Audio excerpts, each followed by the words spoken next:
হালি শহরে স্ত্রীর বিবাহ বহির্ভূত সম্পর্ক আছে এই সন্দেহে গলার নলি কেটে খুন করে আবার ছেলেকে হুমকি দিয়ে পালিয়ে গেল অভিযুক্ত। অরুণ রয়েছে আমার সঙ্গে সরাসরি। অরুণ, কোথাকার ঘটনা, কি হয়েছিল? দেখো, হালি শহরে ভূতবাগান এলাকার ঘটনা।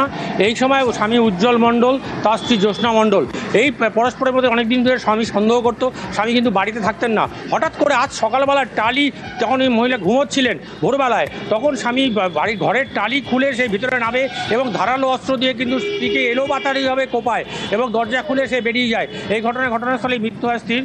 এরপরে কিন্তু ছেলের সঙ্গে তার দেখা হয়ে যায় রাস্তায়। তখন ছেলেকেও হুমকি দিয়ে যায়, এবার তো মাকে মেরেছি, এবার তোকে মারবো, এই কিন্তু হুমকি দিয়ে যায়। হুমকি দেওয়ার পর এলাকা থেকে ছাড়ে। পুলিশ কিন্তু তাকে খুঁজে বেড়াচ্ছে। তাদের এই বিবাহ বিরোধী একটা সম্পর্ক ছিল বলে স্বামী বারবার সন্দেহ করতো এবং থেকে, কিন্তু পরিবার সেটা মানতে নারাজ। ছেলে মেয়ে, তার বড় বড় ছেলে মেয়ে রয়েছে, এই একটা অজুহাত দিয়ে সে তাকে সন্দেহ করতো বলে বাড়ির পরিবার সূত্রে দাবি করছে। এখনো পুলিশ কিন্তু তাকে গ্রেপ্তার করতে পারেনি, সে এলাকা থেকে পালিয়েছে। ধন্যবাদ। আমাকে সকালবেলা ফোন করে বলছে মাকে এরকম ভাবে মেরে ফেলে দিয়ে গেছে। তবে আমি আসলাম, এখানে এসে শুনছি যে এইখানে ঘরে ঢুকে গলায় নলি কেটে দিয়েছে ধারালো অস্ত্র দিয়ে। আমার বাবা সহ্য করতে পারে না আমার মাকে। সবসময় সন্দেহ ভাবে যে নিজের ছেলের সঙ্গে প্রেম করে, নিজের বিয়ের সঙ্গে প্রেম করে, নিজের জামাইদের সঙ্গে প্রেম করে। সবসময় উনি এগুলো নিয়ে অসন্তুষ্ট, খুব সন্দেহবাদী। তার সঙ্গে ওনার দিদিও আছে।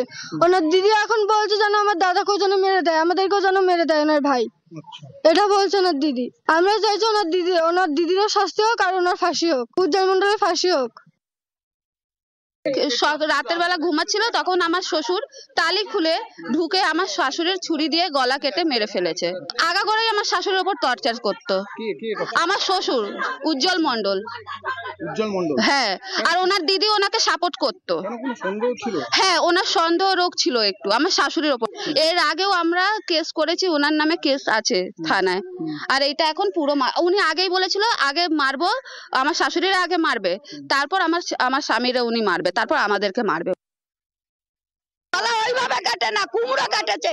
এই সমস্ত জায়গা কুচিয়েছে, এই জায়গা কুচিয়েছে, এই জায়গা কুচিয়েছে। আমি চাই শুধু ঝুলানো হোক, ফাঁসি হোক। উজ্জ্বল আমার মেয়ে জামাই, আমার জামাই হয়, তার ফাঁসি চাই, আর কিছু চাই না উজ্জ্বলের। নোদাখালীর চোর অমিত দত্তর অনেক কাণ্ড কারখানা তো আপনারা দেখেছেন। বিলাসবহুল বাড়ির মধ্যে লাখ লাখ টাকা খরচ করে বার। এখানেই শেষ নয়, অমিত দত্ত চুরির টাকায় একটা রেস্তোরাঁও বানিয়ে ফেলেছে। কেমন সে রেস্তোরাঁ দেখবেন? ওই দেখুন।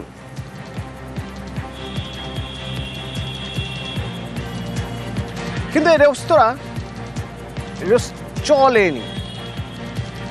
আসলে অমিত দত্ত একটা ঝাঁ চকচকে রেস্তোরাঁ তো বানিয়েছিলেন, কিন্তু মুশকিল হচ্ছে যেখানে বানিয়েছিলেন সেখানকার মানুষ ওই ঝাঁ চকচকে রেস্তোরাঁয় খেতে যাবেন,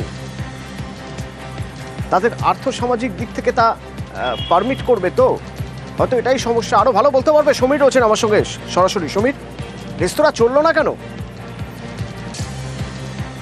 অতুলতা, দেখো এই যে যেটা বললে, যেটা রাজপ্রাসাদের পর ঝাঁ চকচকে একটি রেস্তোরাঁ, যেখানে ওখানে ঝাঁ চকচকে যেটা তিনতলা যেটা বাড়ি ছিল, যেটা রাজপ্রাসাদ বলা হয়, তারপরে কিলোমিটার দূরে বাওয়ালি শখের বাজার বলে একটি জায়গা আছে। সেই শখের বাজারে একটা বাজার এলাকা, একদম বাজার এলাকা। এইখানে গ্রাম এলাকা, এটা পঞ্চায়েত এলাকা।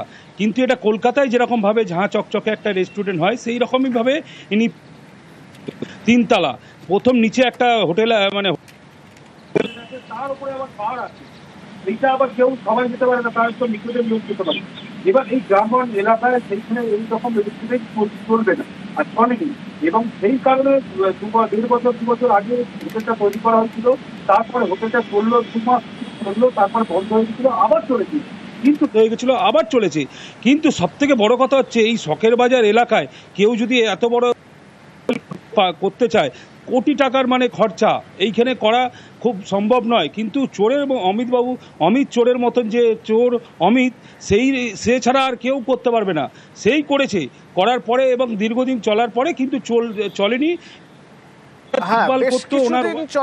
কিছুদিন চলার পরেই তারপর বন্ধ হয়ে যায় খদ্দেরের অভাবে। ধন্যবাদ সমীর। প্রথমে একটা এই ট্যাস্কি মতন এসছে, তার মধ্যে কালো বিড়াল এরকম নিয়ে এসেছিল। 2 কাঠা 3 কাঠা জায়গা কিনেছে, তার মধ্যে একটা তিরপল খাটিয়েছিল।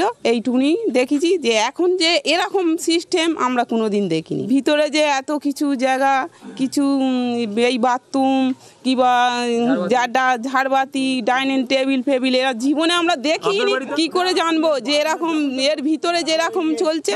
শখের বাজারে স্বপ্নপরী করেছে, ভাবছি যে হয়তো ওনা ভিলা, উনি ওখানে কতদিন চালালো, ওখানে সব যেত সব ছেলেরা। তারপর কি হলো, বন্ধ হয়ে গেল, পড়ে আছে চাবি দিয়ে, এই পর্যন্ত জানি। কিছুদিন হয়েছে আর কি ভিলাটা।